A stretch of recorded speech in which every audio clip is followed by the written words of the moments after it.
You all must let me know. Because if you don't let me know, then I'll just go at this page. Because I just want to make sure that everybody knows before I move on. I'm not the kind who like just go through very, very fast. Then you all like don't know what is happening. That's why I actually go a bit slow. Maybe just go A bit faster. It's not very dark.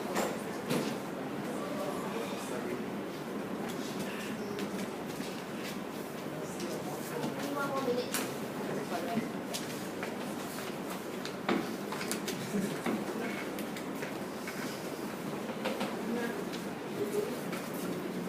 Later on, I'll be returning your MSA, okay?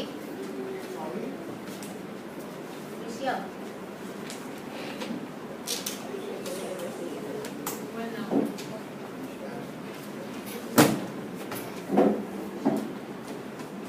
Do you know what you need to do for your e-learning? You MSA, huh? Time sensitive. Lecture, yes. You mean on Wednesday, lecture at 12, and that's when we review. So remember to bring back your booklet, okay? Otherwise, when you view your lecture, then you have nothing to follow. Please remember to bring back your booklet. I know some of you leave your notes in school.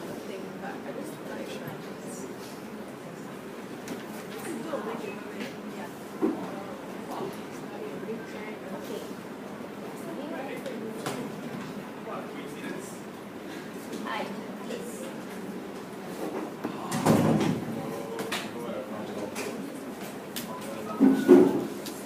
What's your height? Maybe like 176. 176. 194. Thanks, man. Thanks. Thanks, huh? I'm a winner. 194. Actually, it's really short. I'm still growing up. You can tell Still him. got Anyways, I'll reach you soon. He's Give me almost 1 year. as tall as the door. Give me 1 year. 1 year. That's to drink a lot of rest. Sun Shen got 1 year advantage on you. Not bad.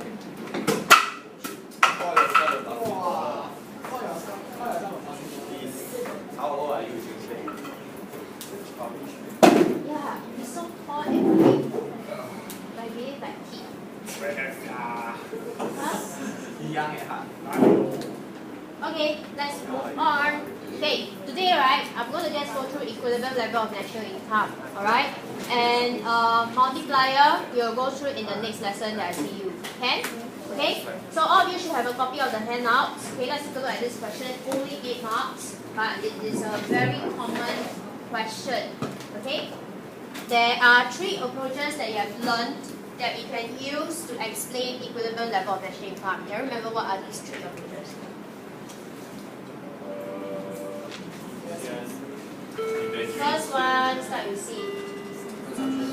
Huh? The 3 approaches that you use to explain the equilibrium level of national income. No. Y equals to AD. Third one? AD. AS, right? Yeah. Right? First one is? Consumption. Not consumption.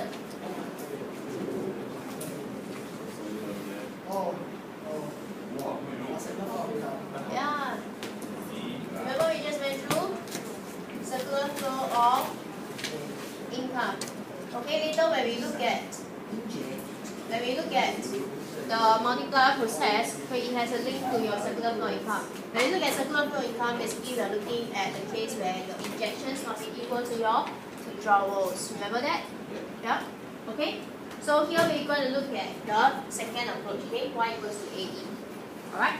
Now, so the key concept here is equilibrium level of national income. You are expected to give the definition. Okay, what is equilibrium level of national income? Right? It's a situation where there's no tendency for national income to change. Okay, what happens is that it's the level of income where the plans of all economic agents. Recall what are these agents? First one? Who are these agents? Households, firms, government, and foreign investors. No, foreign sector. Okay, foreign sector. Alright, so Same idea. Different. Foreign investors and foreign sector is different, no? Very different. Okay? So the plan of all these four economic agents, what do they mean by plan of all these four economic agents? It means in terms of their plan, expenditure, what they plan to spend on goods and services, okay, will be equal to the level of national income, alright, which is equal to your actual output produced. What means so far? Okay? So what happens when your planned expenditure is equal to your actual output? Okay? You will realize that in your country, there will be no shortages, there will be no surpluses. Okay? So from the perspective of the firms, okay, they won't have any unplanned depletion of their stocks or accumulations of their stocks. So there's no need for them to increase their production or reduce their production. Everyone got it? Okay? Because everything is in equilibrium. Okay, so this is very important formula. Okay, to achieve equilibrium level of national income, when your national output is equal to your planned aggregate expenditure is equal to your national income. Any questions? No. No, Okay, moving on. Okay, so we're going to use the income and the expenditure approach to explain. Okay, now this is the definition of AE. These are the components of your AE that corresponds to the different planned expenditure of your economic agent. Okay, C, I, G, X minus M, which is net exports. Okay, this one, can I skip? Can I skip this part? For this one? You need to write. You need to write, yes. Yeah, what is consumption expenditure? What is investment expenditure? You need to. Yeah, this long. And give examples. For 10 marks. 8 marks. 8. Oh, you don't know. This answer. These are the answers. These are the answers. It is just. Yeah, but I'm skipping this part because we have been doing CIGX minus M so many times. Okay, you already know what is it. Okay? Alright? So, we're going to focus on the explanation of equilibrium. Okay? So, we're going to assume a 4-sector economy. 4 sector means the 4 economic agents. Right? Equilibrium occurs where Y equals to AE, which is CIG bracket X minus M. Okay? So we're going to assume that I, G, and X are autonomous, independent of the national income. Does it give you a little bit of a hint? What is I, G, and X?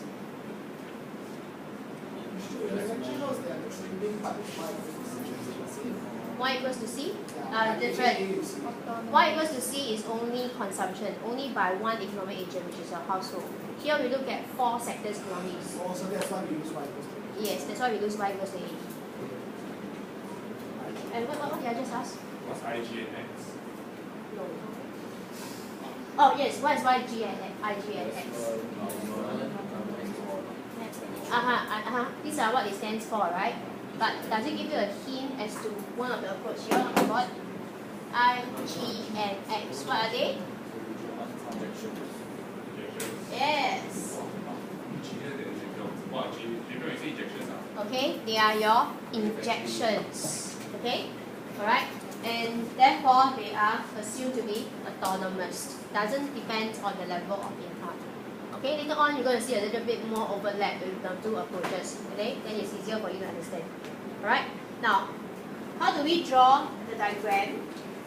Okay, obviously we draw the axis first, right? So we have AE, we have national income. Okay, so after we have drawn the axis, what do we draw next? Okay, you may find that this is like very simple, but it's very important. What do we draw? The Y 45 degree line. Why do we draw this 45 degree line? This is your Y equals to AE line, right? So what does this line mean?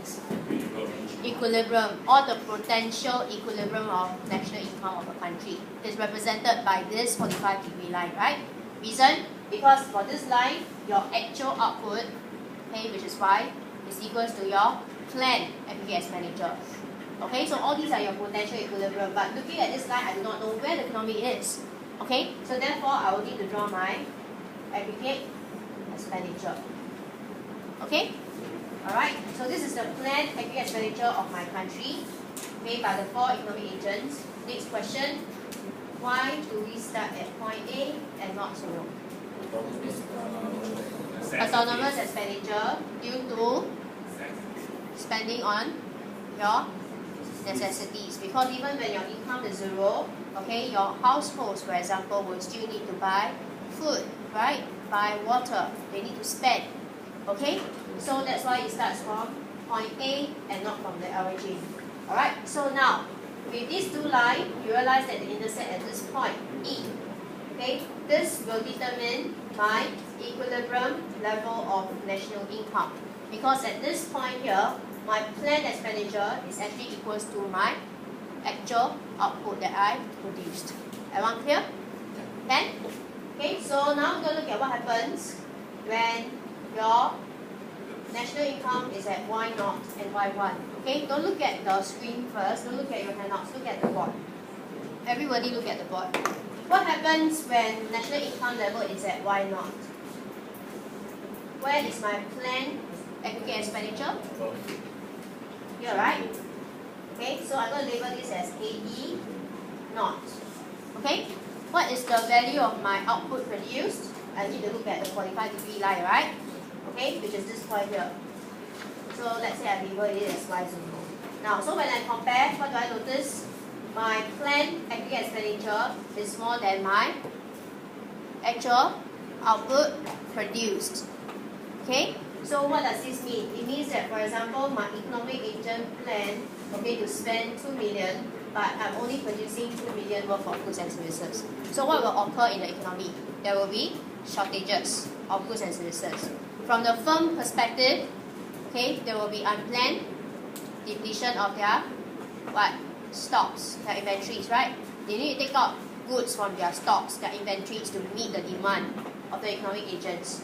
Okay? So the moment they do that, alright, then they realize that, okay, they need to increase production, right, to meet the demand. So when they increase production, the value of the output produced will start to increase. For me so far? Yeah. Okay? And in order for them to produce more, they need to hire more factors of production. Your national income will start to increase in response to that. Okay? And when your national income starts to increase, higher purchasing power, okay? For example, your households will increase their expenditure on goods and services. This is what we call an induced consumption, right? Remember? Okay, so your expenditure here will increase, okay, until it reaches point A. Everyone follow me so far? Okay? Okay, so looking at this handout, okay, we are using a numerical example here. If national income is at 700 billion, your planned aggregate expenditure exceeds your planned actual output. Can you read the word actual? It's missing. We are assuming that the planned output and actual output is the same. Okay, that's why we call it planned actual output, what you produced. Okay, so this means that goods and services are being bought at a faster rate than being produced. 4 million versus 2 million. Okay, so there is a fall in unplanned stocks or inventories. When firms see this, they will take steps to expand output. They will start to produce more. You will refer to inventories as unplanned inventories or unplanned inventories. Unplanned inventory investments. Different. We don't use the word investments here. Okay, we will say that basically is they have already produced the final goods and services, and now because there is higher demand for their goods and services, then their stock are being drawn down, okay, as a result of the higher demand. So when they see this, they will expand output, they will hire more workers. Okay, so they hire more workers, output, income, employment will start to increase, and it will continue until it reaches point E. Everyone clear?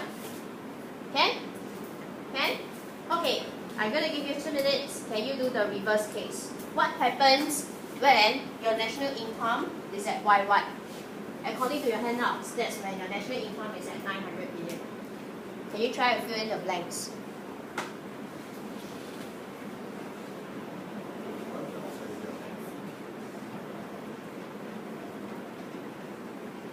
Don't treat it as a reverse exercise again. Think through the processes so that you can understand it better.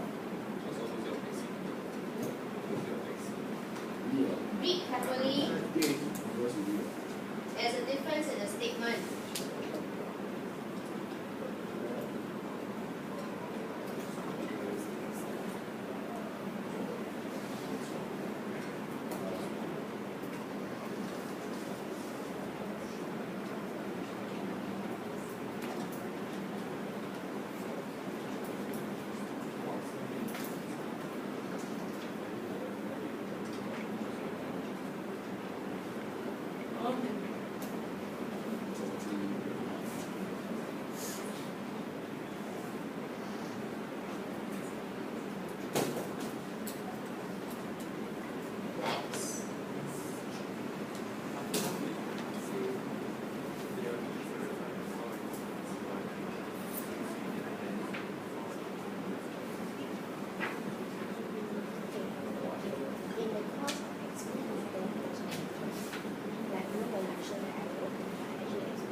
Finished? Finished? All finished, huh? Okay, let's check your answers, alright? Now, again, same thing. Can you put in the word actual in your handouts, please? Actual output. Okay, so if your national income is at 900 billion, your actual output exceeds your planned aggregate expenditure. Okay, so let's label this value of the output as Y1, okay, and then your planned expenditure as AE1. Okay? Alright, so here what it means is that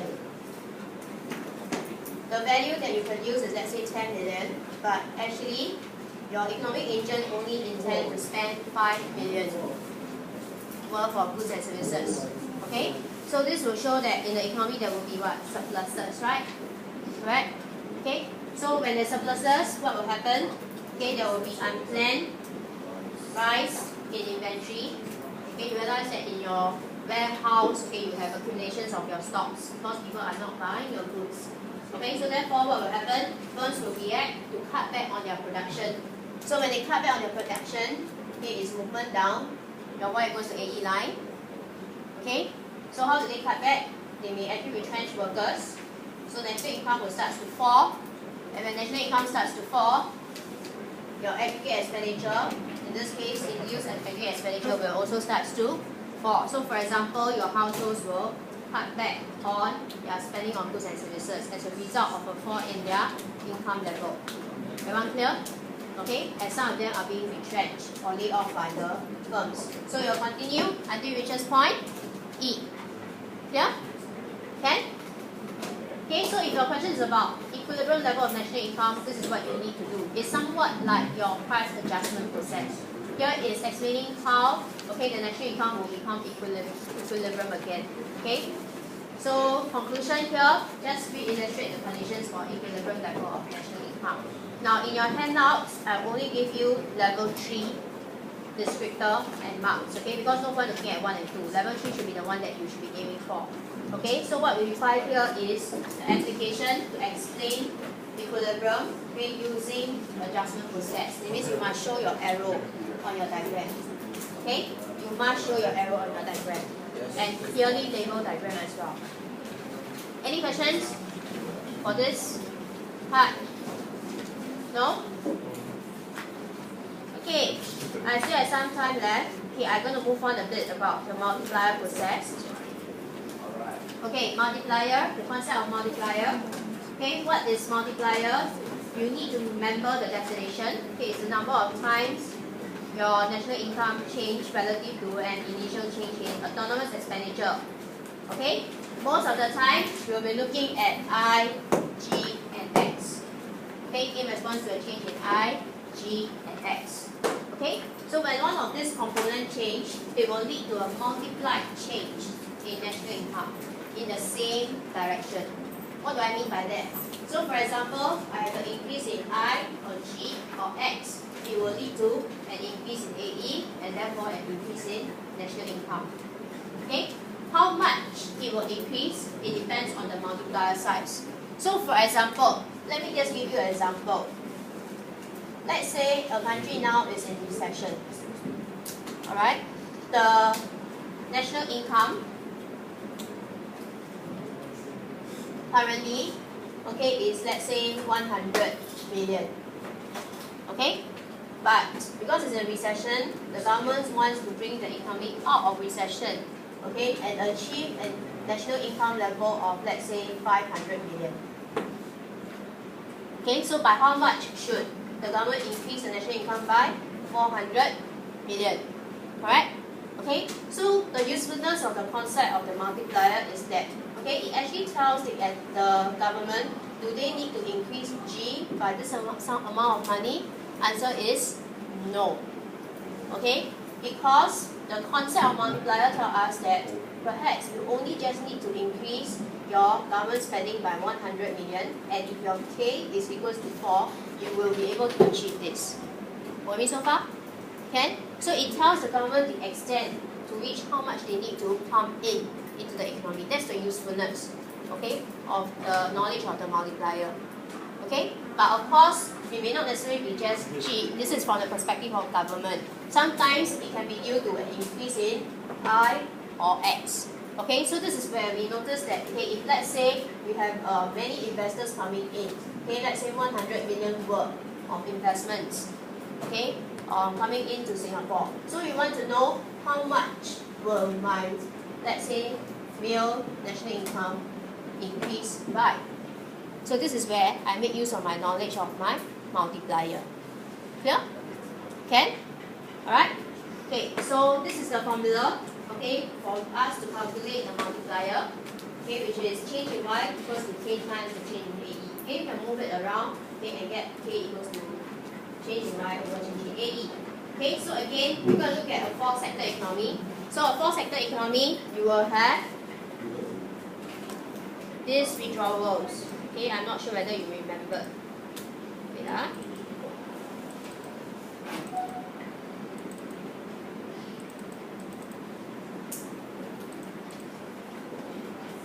Okay, remember this? Just now we look at our I, G, and X. These are your injections. Okay? So for a 4-sector economy, you have all these withdrawals. So the size of these withdrawals will actually affect the size of your multiplier.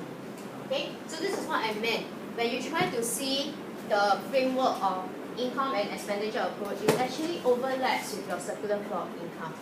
Okay? So here, if my I increased by 100 million, there should also be an increase in my withdrawal of 100 million in order for my equilibrium national income to be back, okay, to equilibrium again.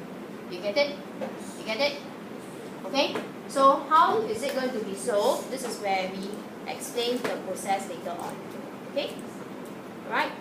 So here, the bigger your propensity to withdraw, it means your withdrawals, okay, the smaller will be your size of your K, the value of the K. And therefore, okay, the effect of an increase in AE on the increase in national income will be smaller.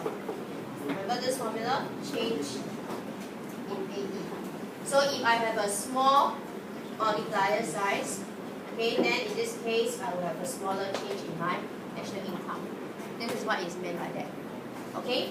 And the size of my K is dependent on my denominator, which is the size of my withdrawals. Okay? Okay? So there are a few assumptions, okay, that you will need to make. I'm going to bring you through the assumptions, okay, and then I'll stop here. Okay, you go back home, you read through the handouts, that whole chunk of paragraphs are there, okay, which you have the multiplier process. Okay, then you try and practice this using your essay question 2. Okay, alright, now let me just bring you through the assumptions first.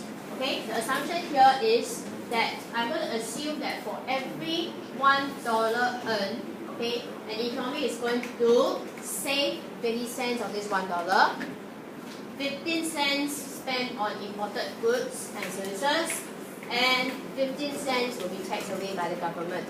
Okay, so that will add up to be 0. How much? 0.4. Okay, so every $1, 40 cents will be withdrawn out of the economy in the form of savings, tax, and spending on imports.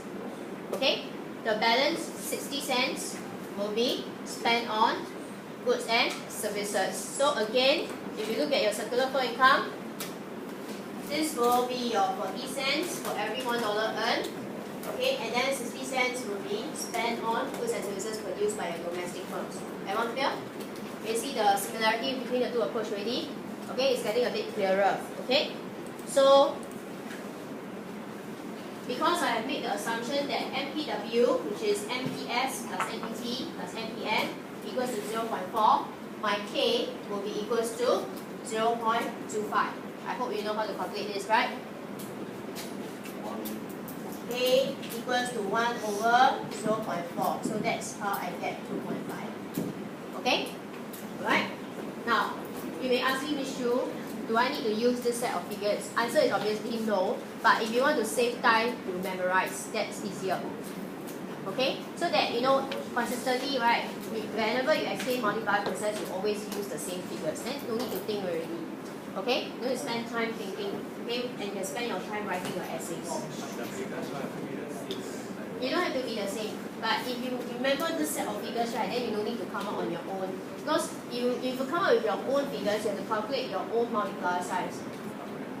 Not very hard, but you will spend time, right? At least a few minutes. That few minutes, right, would mean that you can write a few more sentences for your essays. Okay? Okay? It's up to you. Okay, I'm fine if you use another figure, it's just that you're wasting a little bit more of your time. Okay? Now, the other three assumptions are pretty standard. Fixed potential national income, that means the productive capacity of the economy is fixed. Okay? There's some unemployed resources, that's why when firms want to produce more, they have resources to be hired. Okay, and prices remains constant. Okay, so these are the assumptions of the income and expenditure approach. Okay, so I need you to go back home, alright, go through the illustrations here, how the multiplier process works, okay, and if you can, do try and label the diagram as you read. Okay, like government inject this much, then this becomes the income level. Okay, increase in income of this much, okay, and so on and so forth. Okay, you label it on the diagram. Okay, so once you have done this exercise, I want you to do question 2 of your tutorial. Can? Question 2 of your tutorial. Okay, question 2 of your tutorial, which is this question here. Sorry, this is closed. Okay, question 2 of your tutorial, this one. The Japanese economy contracted by 2.8%. You need to do this. Okay? So you go through the handouts, understand, apply what you have gone through, okay, and do question 2. Okay? Next lesson we will go through the answers to question 2. Alright? Okay, that's all for today. Extra.